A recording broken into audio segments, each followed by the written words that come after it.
是第一次正儿八经的看房。来，阿成 Hello， 大家好，我是大和。Hello William， 今天带我们来看房。是的，今天我们是假定跟王太要买房的话，看两个项目会买哪个？好，随便你挑啊。好的，这边你可以看到它可以看到天成控股有限公司它在马来西亚乃至于吉隆坡呢，也算是一个超级大地主来的。那我们为什么会怎么选项目给我们的客户呢？就是第一，我们要先看这个房子的这个位置。第二，我们就要看这个开发商的背景，是不是？因为我们不希望有烂尾。会有烂尾吗？一般很少了，很难会出现，因为自从就是那个97还是98年那个金融风暴之后，就是索罗斯走过之后呢，就是这种，因为那时候很多烂尾，因为资金链断裂然后就很多公司的那时候，包括我父母那时候买的房子也差一点烂尾，没有烂尾。他第一期的没有烂尾，他第二期的就烂尾。所以那个时候就我们第4任首相马哈迪呢，他就对央行有这个限制，就是说凡是期房的话要盖的话呢，全部都要经过央行的管制就不能说先收钱然后慢慢盖，不能全部钱你都要先经过央行你盖了什么部分才跟央行拿钱。那我们回到来这个Skyline Skyline 它的这个位置呢，它可以说是在使馆区的最头部最前端了，因为它离的双子塔很近也在我们的公司的对面。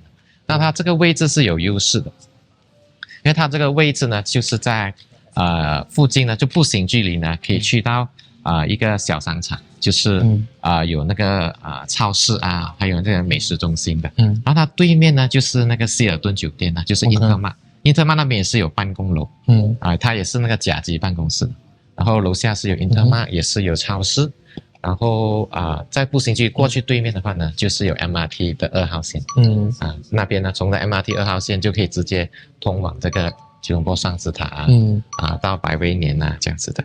一般来说马来西亚是没有公摊面积的，对直接就是66平米，我们就是等一会儿可以看到的其中一个户型就是1+1房，对，一会儿看到的户型就是这个。关了门这一套公寓的面积，你们是用哪一个英文词啊？是 built up 还是 built in 还是其他的 site area？ 你们是用哪个词啊 ？built in 1000平方尺这个3房的呢，它在B 栋的时候，一开始开盘卖的时候，就是天成控股开盘卖的时候才100万，到现在就已经卖完了。第一栋成功嘛，那第二栋就价格又上来了一点。但外国人也可以买100万嘛，因为对可以66平米的现在它的总价是在90多万，92、3万这样子的。这下面就是 facility 层对吧？是的，标准泳池好像是。这个你可以看到有小孩这种做攀岩公共空间泳池健身。下一层呢，现在就要去看一下样板间。这个是一个双钥匙的，它入口处是在这边，左右会有自己单独的门。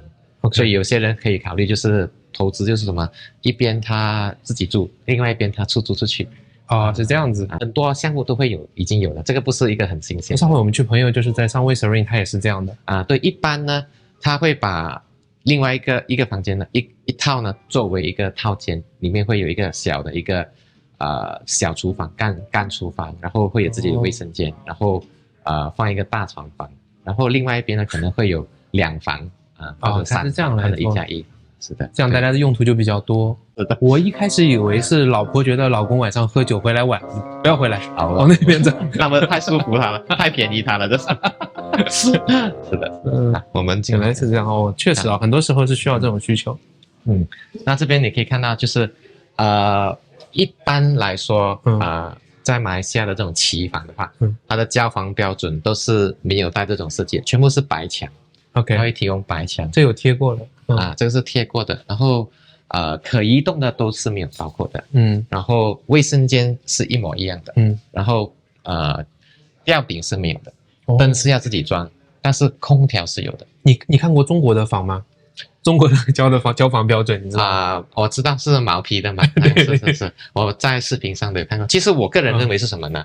各有各的好，也不能说毛坯是不好，我认为毛坯是不好，因为它毛坯的话，你在装修起来的时候，你可以完全靠你自己的想法去做，因为这些都是固定的所以可能有些人就觉得我比较想有自己的想法当然我觉得是上面的，当然这些已经有交房标准的话，你就省下很多钱对你这边你的卫生间你就省下来，因为毛坯你要把价格打下来嘛，因为在中国有另外一种这样就叫精装，精装就是贵很多是吧？对对，然后这边就是你可以看到了，这边是瓷砖，这边就是实木地板了，然后我们看到这些装饰全部都是没有包括的 ，OK， 然后它的窗呢都是隔音隔热的啦，客厅呢。那像这种双门的话，一边叫什么，一边叫什么？还有名字吗？没有了，它就是我们叫双钥匙叫双钥匙 ，dual key，是的，这个是living room 是的，这个你就可以看到，这明显比隔壁大一点，是，对，这个整个加起来是多少？感觉应该不到1000哈，就是不到1000，好几百1000，对，它就是大概这个是在70多，这现在是另外一个样板间。它就是一个门的是吧？是的，对，这就是可以说是正常的一个户型，就是1加1房，就是你进来你就可以看到客厅，它3个房间，就是客厅跟房间，你都是可以看去外景的。OK， 这个就是这个他们可以说是可能一家3口来住。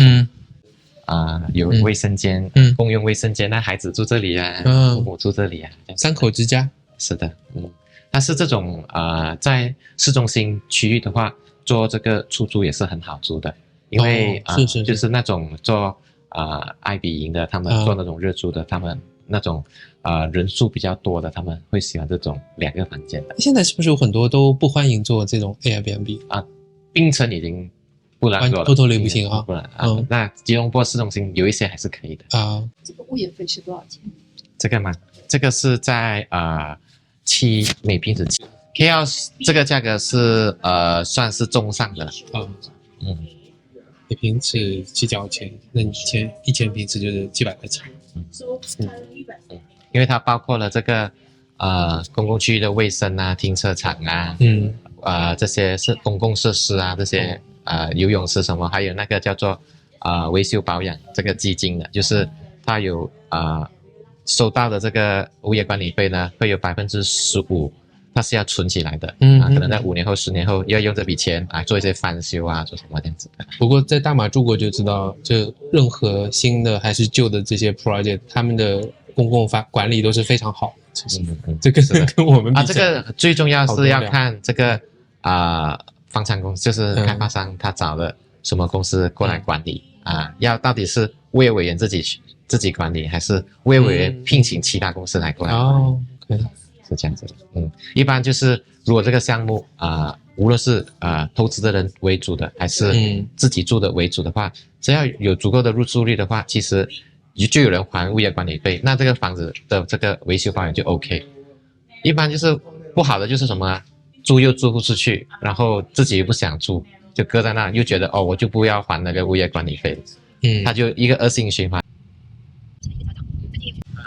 这边开始算，它在赛普国际学校隔一条路而已，所以它这个为什么就是回到来我们最开始的，就是为什么我们要接这个盘子，就是因为它有这个稀缺性的，因为它是在使馆区占地面积最大的项目，然后它的这个户型呢都是3房4房的，然后它并不是250平以上的，它是在128平到170平左右的，所以就不用那么大套如果陪读的就很适合住在这边。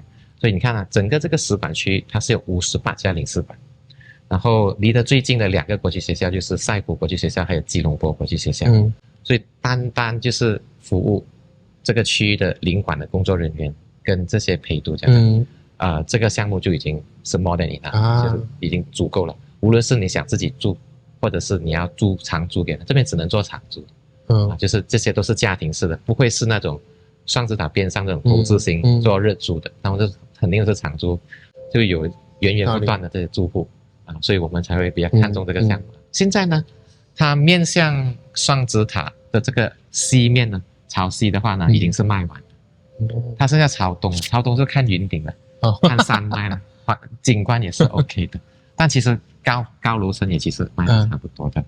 所以这边你可以看到它这个沙发呢，这边就是我们的市中心就是在这里，就是金三角是吧？对，就是双子塔然后 TRX 电讯塔 PNB 118是在那边，那现在我们的位置是在这里。那刚才我们说赛福国际学校是这里的，我们看到这个项目，所以这边是看西就是看城市，看城市的景观都卖完，然后剩下就看东往这边看去，就是可以看到山脉的，就剩下就是可能要20层10几层的还有这样子的。主要是 view 是一个价值哈。对，你看呢，它可以分成3个部分啊，基本上就3个部分。上面你看上面8层，我可以说8层，其实是4层啊。上面最上面是复式，卖完了。两面的复式都卖完了。duplex。duplex 卖完了。duplex。对，然后呢，下面就是平层，就是128到170平米左右。然后第3个部分就是它的这个叠数。叠数就是什么？它叠在一起的，上面为一个单位，下面为一个单位。这边就只有12套。已经卖完了，也都卖完这边是400多万马币。这个是什么时候开始建成的？建成的。交房是在2028年的第4个季度。还没有交房吗？还没有交房。但是已经是卖完，已经是卖的所以卖的特别好。因为它开发商很有实力的，因为开发商前面就是他有一个项目，我刚才有说的，已经盖好的。然后这个开发商他的跟他有关系的公司就是 TNT 大连蛋，都是他们整个家族都是很有实力的，都是做盖过很好的房子。也是本地的开发商。所以你可以看到50米长的这个泳池，有篮球场、羽毛球场、健身房，然后泡garden，就是意思说它这个是宠物有可以养宠物的这个公寓。pet friendly。对。这个蛮有意思哦，因为像这种就是错层，就是房间里面有楼梯的这种，这倒已经现在都卖完，包括这个是相对都应该是楼盘里面价位比较高的那些房型，总价更高一点的因为稀缺嘛，稀缺就很快人家入手。这个就是它顶层的这个配套了，有 BBQ Sky Lodge， 这个外面就拉出来给你看，对吧？对，不然你们看不到嘛。所以这个还没有决定是不是会有其他私人这个餐馆会入住的。没有的话就可能它只是放桌子跟椅子而已。那这边的物业费跟那边比起来的话，这个便宜，这个反而便宜，这个4毛。4毛。那这里的单价是怎样？12000左右。那也差不多。只是说房型更大一些。所以它总价会比那边高。这两个楼盘的气质完全不一样。这个就至少2个停车位。你是怎么看出气质不一样？这个感觉就是卖得很好，那种你爱来不来随便。那个感觉就是很想招人来看。看它样板间，你会更喜欢。一般中国家庭来的话，都会喜欢这个户型。这就找是 Type C 1500尺，就比刚才最大的还要大50%。这个大多数是一样，就是没有吊顶，没有灯，但是白墙，这边有一个储物的空间。我其实比较喜欢这样极简风一点。然后就是刚才那种进到来，这个橱柜是没有包括的。这个是没有包括，这个是设计而已。这个中档也是没有包括的，这是另外后面再装的。然后它进来呢就是客厅，这个是有阳台的，刚才看的是没有阳台，这个是有阳台。然后左边呢就是它的主卧，右边呢就是次卧。这个客厅就比较舒服了。那个客厅会显得有点1500尺，空间不一样。对啊，整个就不是那种 budget 型的经济型适用，这个是属于那个了改善型的那种一劳永逸型，一步到位的。刚才那个 skyline 呢，就会是比如说办好第2家园了，然后想卡着它的劣势是什么呢？因为它主卧都是长形的，它的主卧的劣势是它的在旁边，它的冲凉房比较小。因为它这一块比较大吧？对，它的衣帽间比较大，它橱柜全部都没有包括的，都是白墙。还可以你看到楼上那个户型，就会它的冲凉房就很舒服了。不是，就是一个阅读空间或者办公空间。它有一栋墙，它会没有门的。这边你要放钢琴放什么这样子。这边厨房呢，橱柜是有包括的。然后他送你这个冰箱这个还有电器的嘛？是的，这边就是洗衣的空间呢。那像外面那些电器就没有，全部没有就有这2个是吧？是的，大的。它就是冲凉房跟厨房是有包括的。厨房比较小。是的。那它的这个房型的这个优势是，它这个小房呢，就是次卧呢就比较大，这边是一个套间，那这个就是跟这边共享这个卫生间。是的，所以他做了一个 Jack and Jill 的意思，就是外面的人可以用这边，然后他要去的话，他有自己的门可以进去的。这边是一个套间，这个套间就很好。对。而且我发现有一点，就这里的顶会更高一点，所以跟我家一样高，那个明显就更低一点。对，那个因为那个楼层高那个要60那个要到60层，这个的话就30-40层，就那个加了更多层在里面。同事有2-3个人有买关键是有钱哦，很喜欢，因为说明在你们公司做能够买得起房。因为好像你买期房，它的不好就是它晚交房，它好是什么呢？它还款比较慢，你不用马上准备那么多钱出来。那这个是一个1700，所以你看它的这个衣帽间小一点，但它的主卧的那个卫生间就很大，有一个浴缸，这是公用的。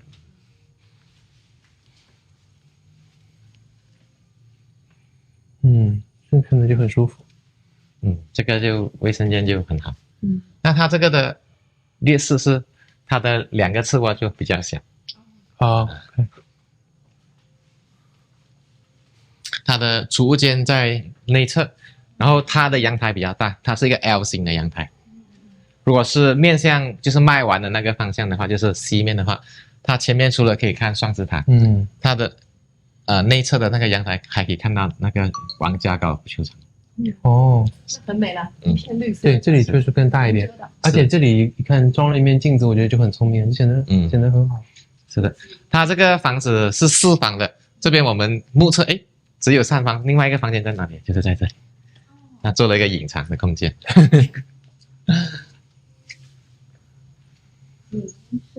就可以做成办公楼啊、会议室啊，或者是这个唱歌啊什么的。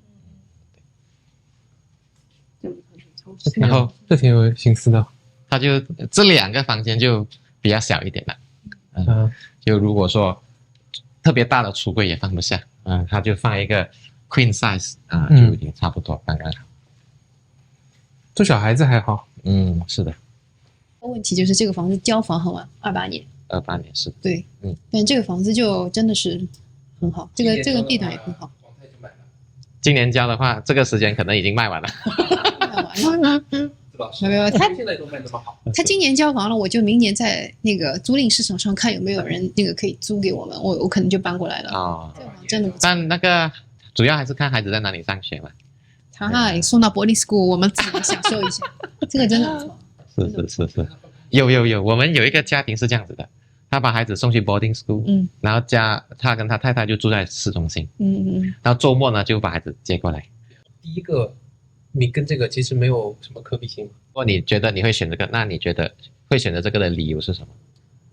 对我们来讲，价格啊，就因为我们在国内住的房子的户型，就是可能跟那个刚刚看的那一套差不多。我们是套内是97个平方米嘛，差不多就是你看的这个就所见即所得，你就感觉没有意义了。我在中国住这样，到马来西亚还住这样，感觉就是没有什么任何差别。但是这里的你感觉就完全是一个2-3个台阶的跃升嘛。而且就是考虑到这边的环境，真的就是当然是的，在这里养老的话，可能就住这样的房子。这个当然买房子是每一个人的需求都不一样的，我们不会说哪一个房子比哪一个房子好，我们只是说哪一个房子比较适合自己。就是钱不是一个问题嘛，对吧？不然有些人可能就会选投资小一点的，因为他马上第2家园要买。我觉得就是这个钱，你换成中国，在任何一个1线城市来看，这个总价都是属于很平的。在中国1线城市，可能就是一套小的那个老破小，对，所以我觉得总价真不是一个问题。我也不是凡尔赛，我只是觉得这 honestly， 如果能够办2家的人，他应该是有一点经济储备，而且可能国内都已经抛掉这些产业了。是的，所以就是最重要还是取决于这个个人的需求是什么，对，然后想要买一个在什么位置的房子。对，这个一见钟情，对不对？那投资价值来说的话，这2个一样吗？就是以投资的价值来看。对，你看啊，那个 Skyline 的话呢，它是更接近地铁站，它可以步行距离走到地铁站，这个就没有。这个你必须要么打车，要么自己开车。但是这个环境会更安静一点，因为它在使馆区的中心点。这里出来，你看那种树，感觉都更老一点。我不知道会不会说这里没有这么塞车。不会的。如果说你要，因为你肯定要出来大路，就是安邦路那边。也会塞到。你必须要走那边的，除非你走内环，从内环里面就是穿到去我家那边去，也是可以的。那你要懂得怎么走了。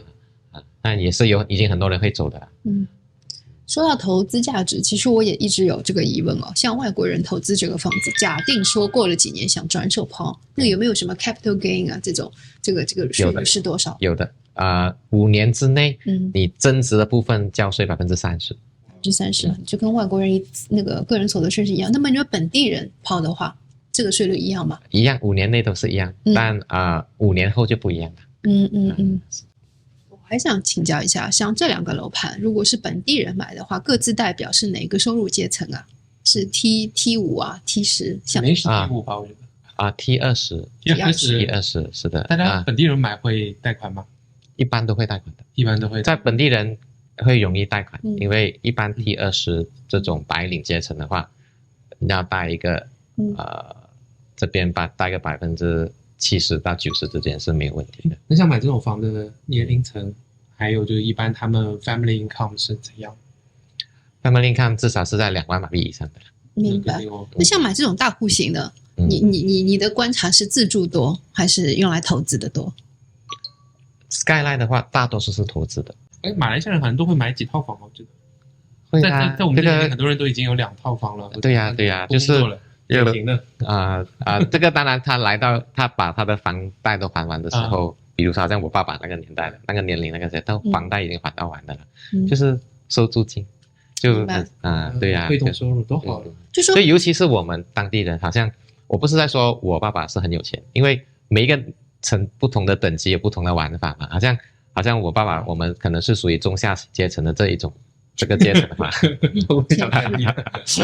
就我们买的房子，我们就不会选那么多100多万的，我们会选几套30万、40万、50万的，我们会选几套的。好像我自己也有3套房子，但总价不高就现在哪怕是说我未来我要退休的时候我可以留给我的孩子至少一人一套，对，明白。这个挺好的。那像这个大户型的1500、100、1700的，自住的还是说投资的多？这个吗？对，这个无论是这个还是那个，我看到的情况大多数是投资比较多。羡慕。投资就是买来给别人住。因为我们看到的东西，其他人也看到了。就是买家他们也自己会去评估，为什么这个中介他会推荐我这个房子？他自己看的。尤其是有一些可能他就住在附近的，他知道这里的价格是什么价格。比如说这边的平层他知道的，比如说那个 18 mesh 也要300多万的，这个150万，那个一套可以买这个2套。我正常我的投资。好的，对，所以这种马来西亚人他投资的底气跟我们不一样，我们外国人可能就是要全款去买，但是马来西亚一个人供1套房，然后他们是一个人可以撒很多水，他们有非常好的首付的这个比例，然后再加上月供的那个相对来说占他们收入的比重是自己可以控制的。还是房价低房价低，又加上有这种投资的习惯。然后还有就是马来西亚当地人，就我们说马来西亚人，他们做贷款的话，有这个优势就是什么呢？这个还房贷呢，它这个金额不会有很大的变化的。就是说房价在涨的话，但我的这个还贷还是一样，还的贷款还是一样的。所以这个那个杠杆的这个就很有这个优势以后房价涨了之后，打个比方，现在我自己手上有3套房子，哪怕以后我已经还完贷款了，我的孩子要搬进去住的时候，我可以再重新抵押，再套一个现金，由他们去还这个房贷，我拿着现金我就逍遥自在。是80%他的收入全部要还贷款，就是整个人的这个状态就不一样。这个当然是跟房价是有关系的，因为房价就取决于你还贷月供是多少嘛。那这个我懂得怎么控制。我的收入大概是在什么程度？那我不要因为还了房贷影响我的生活质量。对，所以我就真好。就我不会根据我的收入能力的话，你说我要买一套这个，买2套这个也是可以，但我就可能我要消费的时候，我就会想，哦，我要还房贷了什么，就